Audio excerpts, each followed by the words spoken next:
Mr. Ruff, this is your opportunity to speak if you wish to do so. You don't have to make any statement, obviously, as you are aware. Oh, we're on the record. I'm going to make some statements. No, I understand, Mr. Ruff. I expected that you did, but I just wanted to let you know that you don't have to speak, but if you choose to speak, now would be that time, sir. Excellent. So we're talking about jail. Jail, inappropriate. There's no victims in any of these cases. Police officers cannot be victims of a crime unless they were injured or robbed from. So jail is kind of out of the question. Besides, I'm about to have a baby in the next couple of days. I'm the sole provider of my household, so jail would be immoral for a judge in your position to sentence somebody like me to. I think that your rulings have been erroneous and outside of the Constitution of the United States. I think you are operating outside of your oath of loyalty office to the United States Constitution and the Arizona Constitution. I think the prosecutor has made false claims against me that I'm aware of my actions being illegal, that I did things intentionally. Those are claims with no basis to them, no foundation and no proof, but yet here we are on the record and you're allowing a prosecutor to make those claims. So, whatever. I don't personally care what you sentence me to. I'm appealing everything today, so it's going to freeze whatever you appeal, whatever you sentence me to, and we're just going to kick it to a higher court. Because clearly this one is corrupt. Your strings are being pulled by somebody else outside of this city or in the city. Maybe the city council, Chris Brady's maybe telling you what to do. Maybe your judges or friends with the police out on the street. You think I'm harassing people. You think I'm doing things because I'm allowed to do it or I want to do it. It's the First Amendment. I am allowed to walk around and film things. I am allowed to swear in front of a police officer in a close proximity. It's called the First Amendment, freedom of speech and protest.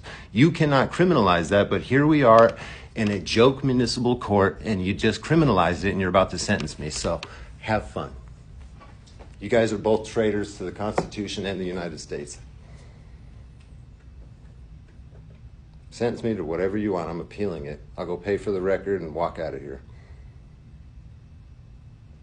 This is going to go to an appellate court. It's going to go to the Supreme Court. It's going to go to the Superior Court. I have money and time. I'm not going to just stick around and be on probation or go to jail. I did absolutely nothing wrong. You allowed fake evidence to be introduced. You allowed the prosecutor to make false statements during trial. So many mistakes were made. Mr. Ruff, I appreciate the fact that you are going to appeal. That is certainly your right. Absolutely. I would like you to... What? Well, that's fine. I was hoping that you would confine your arguments to what you believe your sentence should be. I don't care what the sentence is going to be. I'm going to appeal it. I'm never going to do the time. All right. Judges that are actual judges, not appointed fake judges that can't represent anybody, are going to make real decisions on your mistakes. People are going to know that you guys tried to fuck with me in court. Mr. Ruff, I'm going to ask that you refrain from the statements that you are making from your obscenities here in this court in your use of language. You're in a courtroom.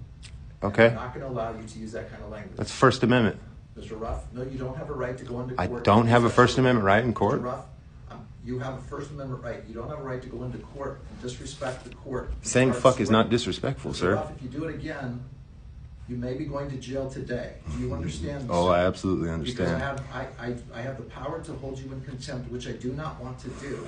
I'm asking you to refrain from using that sort of language in a courtroom.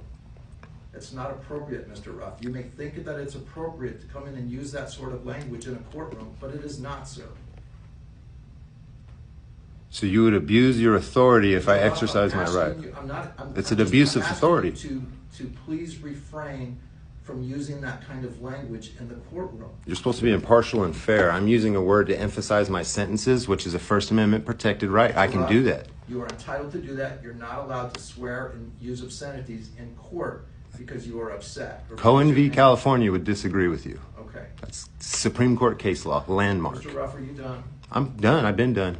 I'm just waiting for you to sentence me.